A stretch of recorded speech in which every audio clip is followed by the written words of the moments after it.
A long time ago, there was a house that stood on the bay near Mobile, Alabama. It was known as the Madison Mansion, and it had been vacant and boarded up for years. Most people in the area kept well away from it, frightened by its uncanny reputation. Anyone who passed by couldn't help wondering what evil had transpired in the old place. Trespassers who dared to enter the old house usually fled during the night, telling tales so grisly that they were almost beyond belief. One night, 3 fishermen were caught in a quick-moving storm and managed to make their way back to shore. Drenched by the rain, they spotted the mansion and decided to take shelter in the rickety old place. Once inside, they made a fire in the fireplace to keep themselves warm and ate a cold supper. Then, the 3 men pulled their oilskin coats tightly around them and lay down on the floor to try and get some sleep. However, as soon as they dozed off, they were plagued by terrible nightmares of treachery and murder. Lying awake, the men heard the unmistakable sound of footsteps upstairs.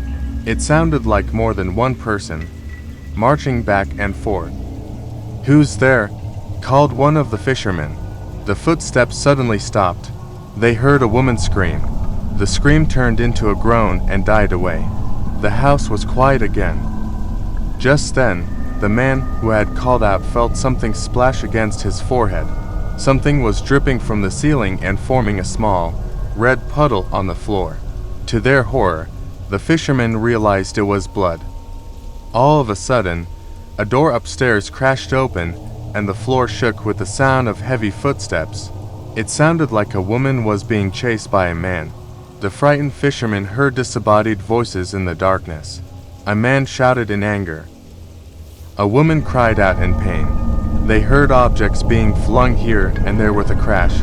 Long howls of horrible laughter rose and filled the house. It went on and on until the fishermen thought they would go mad. Then there was silence. The fishermen huddled together and listened. After a few minutes, they heard something coming down the stairs. It sounded like someone dragging something heavy that bumped on each rotten step. The scraping and thumping noises came through the front hall and the front door opened. It sounded like something was flung outside, landing with a thump among the weeds. Then the door slammed shut and again there was silence. There was a thunderstorm outside and the house trembled as if it was about to collapse. Rain was pounding against the sagging walls. The terrified fishermen couldn't bear to stay in the place a moment longer and decided to flee. Just as they reached the door, a flash of lightning filled every room in the house with a green blaze, and one of the men saw a ghastly face staring at them from the stairs.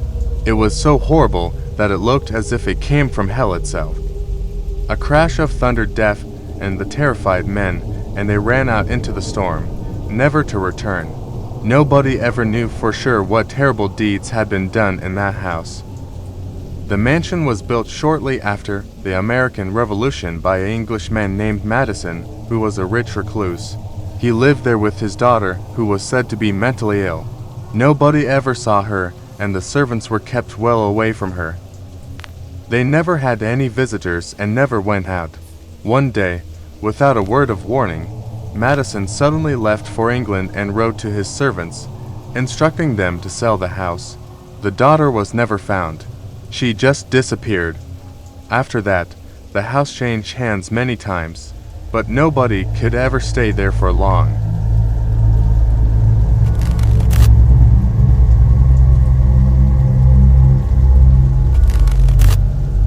My partner was studying for his BTech in marine engineering and was staying with some of his close friends.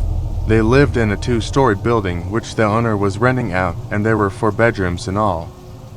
The strange thing was, the owner never came to the house. He wouldn't even come to collect the rent, and the money was always paid into his bank account. Even the milkman and the newspaper man seemed to avoid entering the house. It was a week after they settled in that one of them started behaving a bit abnormally. He seemed to have terrifying nightmares and was always scared to stay in TH house alone. My partner shared a room with his friend. Things got out of hands one day when one of his roommates felt sick and decided to stay back while the others went to class. Fortunately enough, my partner forgot to take his instrument box and, with another of his roommates accompanying him, he went back to collect his belongings. The moment they stepped inside the door, they heard a terrible groan as if someone was suffocating. They rushed to the room where his roommate was, and bursting through the door, they saw the poor guy pinned to the bed, sweating profusely. His face was all red as if someone was strangling him by the neck.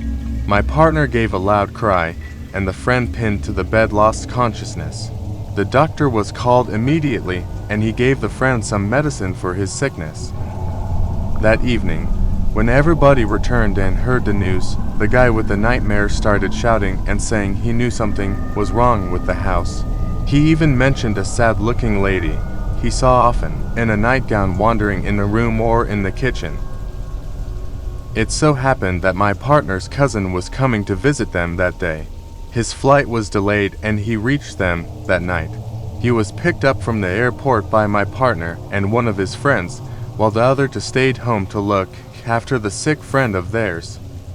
Upon reaching the building, his cousin refused to enter. He had a good sixth sense about these kinds of things, and he asked my partner to gather information about the house. So, the three of them went to an old shop near the building, and, after making some small talk, his cousin directly asked the shopkeeper why the owner never comes to the house. The shopkeeper hesitated a moment, and then told them that the owner was a rich and cruel man who cheated on his wife constantly.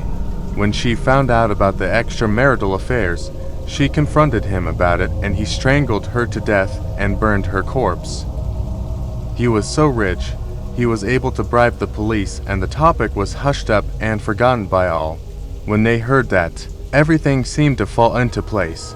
The three of them rushed back to the house to tell the others. All six of them packed up their belongings and left.